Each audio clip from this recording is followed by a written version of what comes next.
मी पीडित महिला आज दिनांक 20/5/2026 रोजी श्रीमती धनाबाई विद्यालय बाळापूर येथे माझ्या मुलीची टीसी मागण्याकरिता गेली होती। याआधीही मी दोन तीनदा त्या शाळेमध्ये विनंती अर्ज केले होते माझ्या मुलीच्या टीसी करिता।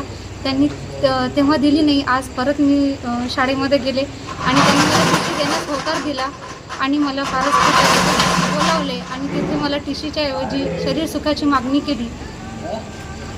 आणि मनीष शर्मा हे त्यांचं नाव आहे। ते क्लर्क आहेत त्या शाळेमध्ये आणि त्यांचं नाव मनीष शर्मा हे मला थोड्या वेळानंतर माहीत पडलं। त्यांचं नाव मी तसं FIR बाळापूर पोलीस स्टेशनला त्यांची FIR दर्ज केली।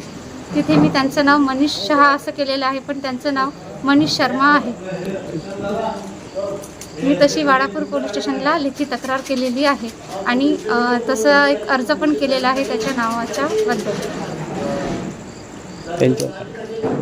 त्यांच्यावर कारवाई करण्यात येईल।